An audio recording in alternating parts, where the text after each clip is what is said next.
Welcome to The Explainer. Today, we're diving into a seriously wild, wide-ranging conversation from the Two Worlds Collide broadcast, featuring comedian Isaac Butterfield. I mean, if you've ever tuned into a discussion that literally jumps from the logistics of doing stand-up comedy straight into geopolitical warfare, and then over to cultural indoctrination all in one breath, well, you know it can be a lot to unpack. So let's map out this discourse and figure out exactly what's driving these intense viewpoints. To make sense of it all, here's our roadmap. We're going to look at 1. The business of comedy. 2.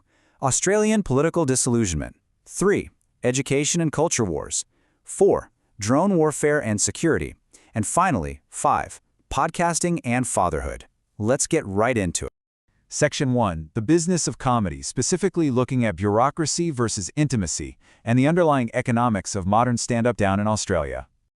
The source material reveals a really strategic shift in how Butterfield runs his tours. He points out that performing in massive city theaters comes with a mountain of government bureaucracy. We're talking charging $15,000 just for lighting, plus strict mandates for medics and ushers. It's a logistical nightmare. In stark contrast, he absolutely prefers regional pubs. Why? Well, these smaller venues hold about 300 to 400 people. They've got super low overhead, and most importantly, they allow for a raw, unfiltered connection.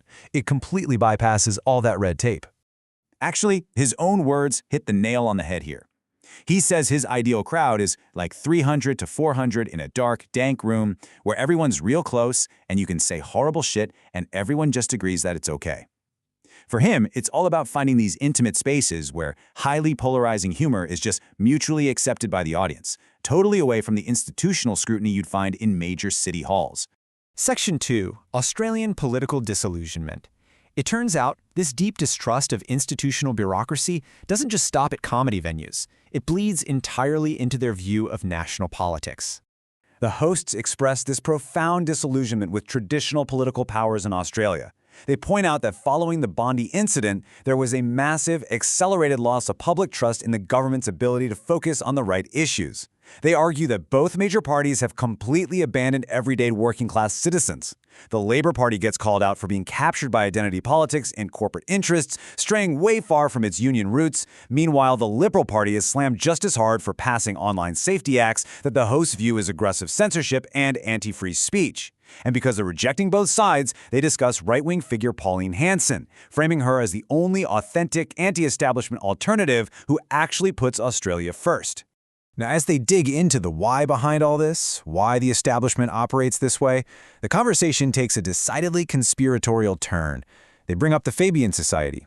The hosts frame this 150-year-old socialist think tank as the stealthy shadow organization that is successfully pulling the strings of current political leadership.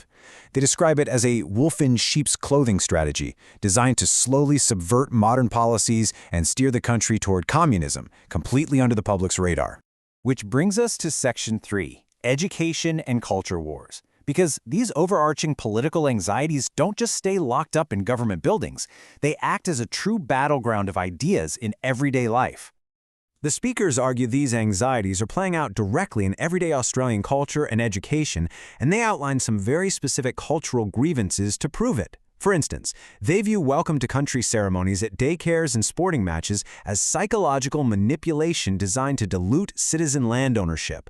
They also feel that the core focus of Anzac Day, military respect and unity, is being unfairly overshadowed by modern identity politics. And when it comes to school curriculums, they argue that young kids, even kindergartners, are being unfairly burdened with historical guilt for events they had absolutely nothing to do with. In their eyes, all of this is deliberately designed to divide the youth rather than unite them. So how do they think we got here? Well, Butterfield outlines what he sees as a strict slippery slope when it comes to social change.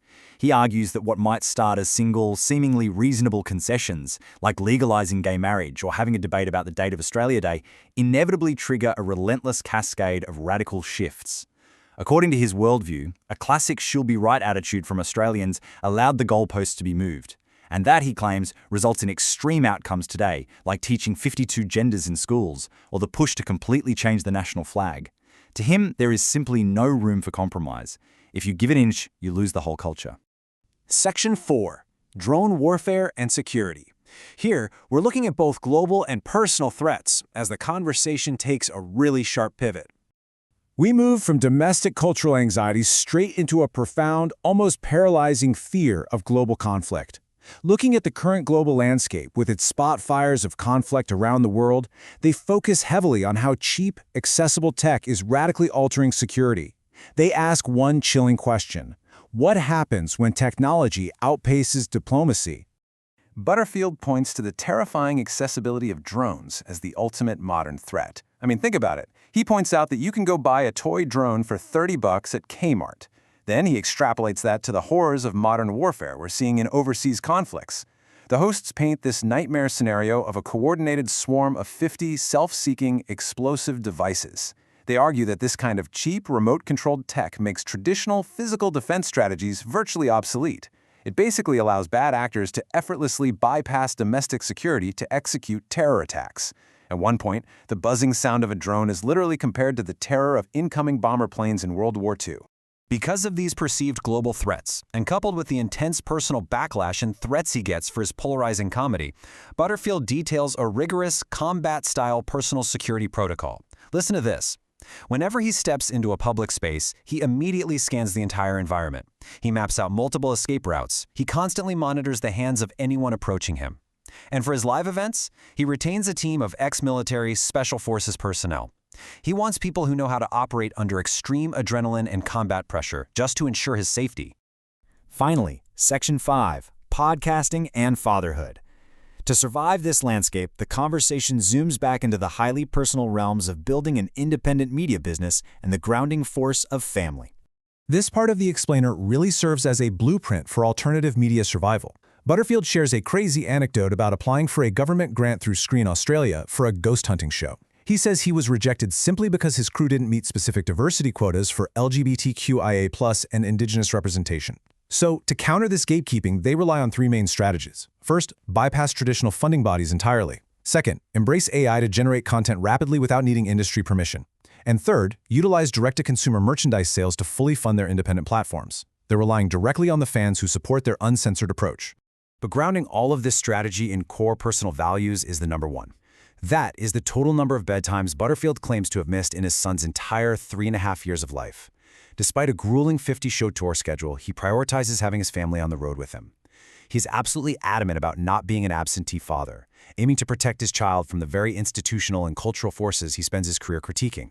Ultimately, this explainer highlights a rapidly growing sentiment of alienation from mainstream institutions, whether that's city theaters, major political parties, school curriculums, or traditional funding bodies.